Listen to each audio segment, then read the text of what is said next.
Hi everyone, this is another video for my POT 4936 class, Democracy and Propaganda. This week is our first week back in person on the Tampa campus after Hurricane Milton came through, and we are in the middle of reading Plato's dialogue Gorgias. And one of the cool things I realized yesterday is just how much we learn by teaching. And I thought I had a pretty good grasp of Plato, a pretty good understanding and appreciation of Plato. I've read the Republic a couple of times. I've read the Apology, of course, and then a couple other dialogues, and then definitely this one called Gorgias, because it's about rhetoric and the role of truth in politics. But by teaching this, I've just gained a whole new level of understanding and appreciation for the dialectic that I never had before. So I wanted to make this video to share this with you. Let me tell you how this came about. So our assignment yesterday, our in-class assignment, was to answer this question. How does Gorgias define rhetoric? Pretty straightforward question, what does he say that it's all about? And I told them, there are, of course, multiple attempts that Gorgias makes to define rhetoric. When Socrates asks him at the very beginning of the dialogue, who are you? In other words, like, what is a rhetorician? You say that you're a rhetorician. Gorgias is a sophist, that is an itinerant teacher who goes around teaching the art of rhetoric. Actually, Socrates would say it's not an art, but in modern language, we might say that, that's what Gorgias does. But just to be clear, let's say he just goes around teaching rhetoric. And Socrates wants to know who he is and what it is exactly that he teaches. So he's curious about trying to figure out a way to define rhetoric. And I've told students that, this is very characteristic of ancient Greek philosophy. One of the defining features of it is that it always wants to get at understanding the nature of things. Like, what is the nature of a pencil? It's pencilness, right? What is the nature of truth? What is the nature of justice? What is the nature of beauty? All these sorts of questions are designed to get at an understanding of just how the world is, why it is, what is the nature of human beings, who we are. Essentially, these are questions about who we are as human beings and what kind of world we live in. They're not questions that are designed with a particular utilitarian object in mind. Like, it's not designed to gain knowledge of the world in order to invent rocket ships or iPhones or anything like that. It's just a knowledge and exploration of human understanding just for its own sake, just for the sake of human understanding. That's what's really cool about ancient Greek philosophy. So Socrates wants to know what is the nature of this thing that we call rhetoric. And so he's asking Gorgias about this. Now, here's the cool thing that happened for me yesterday. Up until now, I would have described it as, all these dialogues, Socrates is defeating his opponent by, his use of logical reasoning. And now I think, that's one way to look at it, but I don't think it's quite the right way to look at it, to really capture what is going on here. It's actually more correct to say not that Socrates vanquishes his opponents by the superior use of logic, but that Socrates works with his opponents to arrive at deeper understandings of the truth. That's what is going on here in all of these dialogues.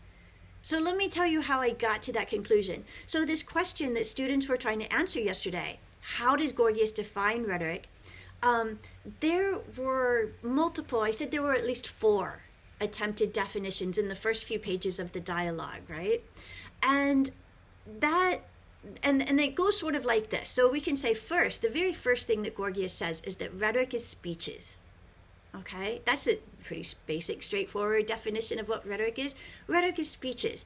But of course, Socrates asks questions, and Gorgias has to refine that a couple of times when Socrates points out various problems with that. We need to be a little more specific than just saying that it's speeches. Other things involve speeches. So what makes rhetoric different?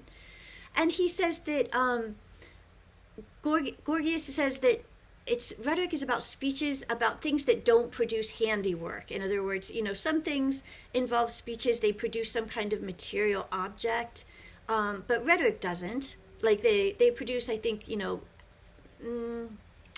some kind of so it's some kind of didactic speech that produces something, and rhetoric doesn't do that, Gorgias says. So he says his second attempt at definition is that rhetoric is about speeches. Rhetoric is speeches about things that don't produce handiwork. But then Socrates points out that, well, that would still include arithmetic and geometry, because those things don't produce anything tangible either. And we wouldn't want to call arithmetic and geometry speeches. I mean, we wouldn't want to call arithmetic and geometry rhetoric, right? So what makes rhetoric different? So Gorgias has to try again. And this time he says rhetoric is speeches about the greatest of human affairs.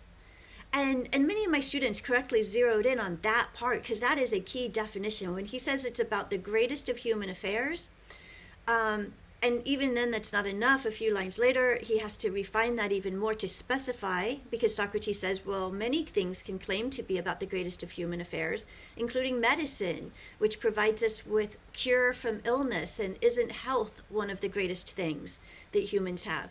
So finally, Gorgias says that rhetoric is specifically about political affairs, things like justice and injustice, and it's about the ultimate freedom for ourselves and rule over others.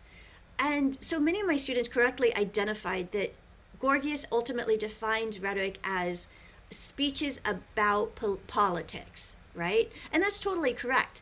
But what do we get out of this very precise examination of each step of how Gorgias attempts to define rhetoric is an incredible demonstration of how the dialectic works.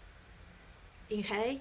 Because what happens after this, even after he defines rhetoric as speeches about specifically political affairs, is that even that is not enough, because then Socrates asks, well, who is it likely to convince? Those people who know or those people who don't know? Like, would rhetoric convince a doctor about medical things if the doctor doesn't, since the doctor already knows about medical things, is rhetoric likely to convince a doctor? And Gorgias is like, no, of course not. Rhetoric is only used to convince people who don't have the knowledge, right? So it works not on everyone, but only on those who don't know, right? So the ultimate definition is that, yeah, rhetoric works.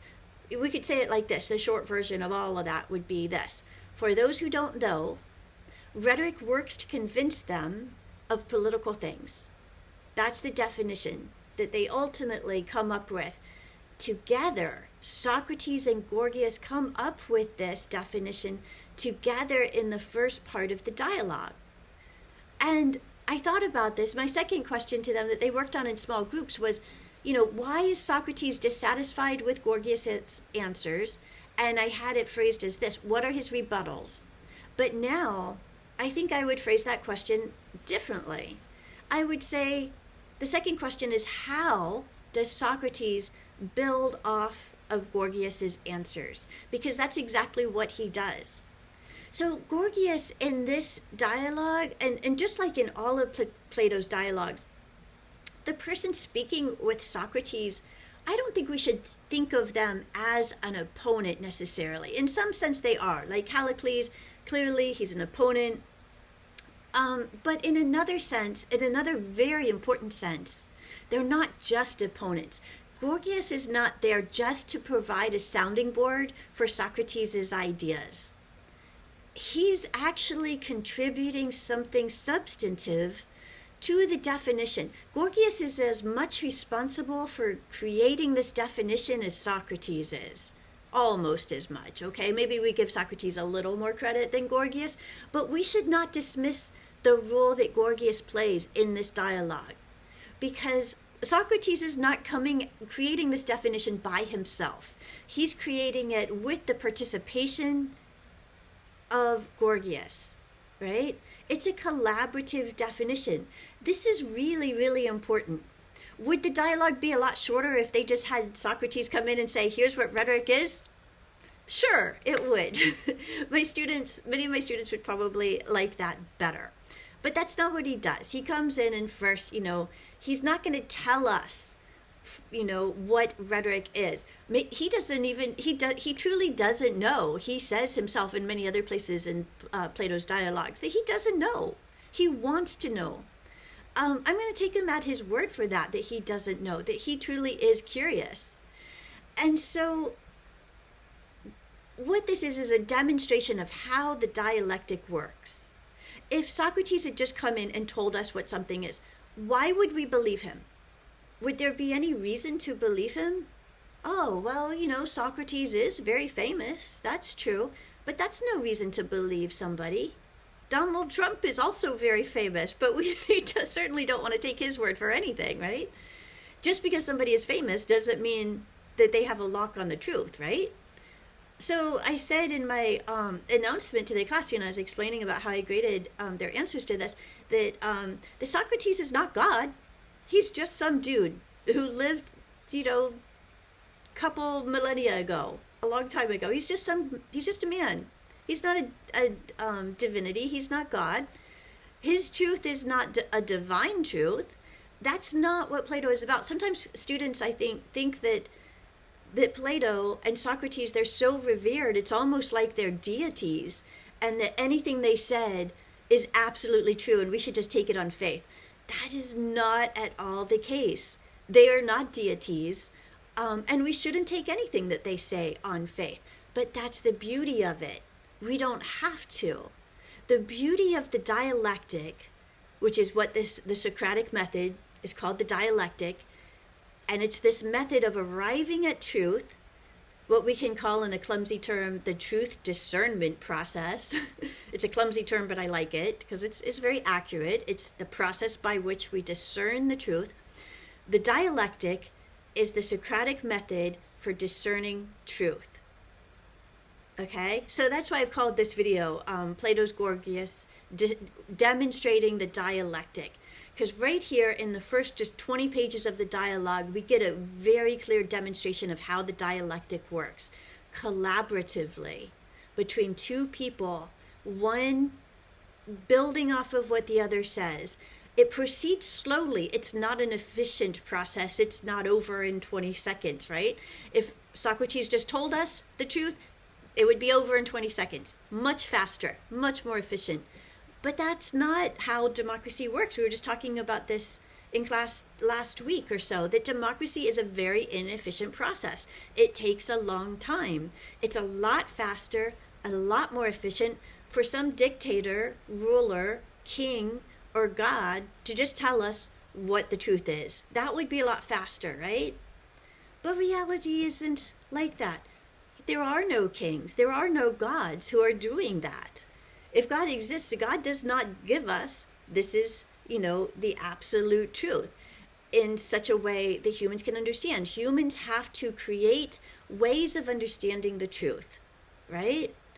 And this is one of the most brilliant ways that is no less brilliant for being ancient. But because it is so ancient, it is all the more impressive that humans came up with this truth discernment process 2.5 millennia ago, and it still works. Now, here's the final thing I'm going to say in this video, and that is that I lost my train of thought there. There was something else that I was going to say about this truth. This is what it was. Okay. Previously, when I've read Plato, I've thought, like my students are thinking too, that this contains essential eternal truths, right? Well, later on, as my students are going to find out in this class, we see how more modern thinkers dismiss that idea, or they disagree with that idea in important ways, and that comes to define modern political thinking, and that comes to distinguish modern political thinking from ancient political thinking, right? Is that moderns, and especially postmodernist thinkers, reject the idea of universal truths that are, context independent, right? Well, here's the thing that I figured out yesterday. It's not the conclusions that are universal. It's not the conclusions that they come to. Their definition of rhetoric is not what is universal about the Socratic method. It's the method itself which is universal. Okay? So this method of logical reasoning, it actually is independent of cultural context. That means that you can put it into any cultural context in any time, in any place on earth, and it would still work because of its nature, because of how it works. Remember, it works as a collaborative process of, involving two equals, both contributing equally to the process of building one premise off of the other and proceeding only after everybody has agreed on that premise, right? That is actually what is universal about ancient Greek thinking. It's not the conclusions. It's not whatever they come up with. It's the process itself. It's the Socratic method, the dialectic, that is universal. So I can't tell you how amazing this revelation was for me when I realized this yesterday. And I realized this only because I had this assignment and we worked on it together. The students and myself, we worked on this together. This is how they build this definition. By seeing this demonstration of how the Socratic method works, I came to a new level of appreciation for just how universal the Socratic method is. And so I just wanted to make this video to share that with you, for people who are not in my class, as well as, maybe some students might watch this video as well. But it was just really cool. It's just another demonstration of why people like to teach, even though sometimes we have less than ideal working conditions. We don't get paid enough, we may not have benefits, we may have no retirement funds, but we do this work because of our love of learning. It's so rewarding, and also we get so much out of it ourselves. I have learned so much about Plato by teaching Plato that I can't even tell you how rewarding this class has been. I'm so glad I got to teach this class. So I'm going to finish my gushing off camera, but I just wanted to share that really interesting thing that happened to me yesterday. So I hope you found this video interesting, and I will see you all soon.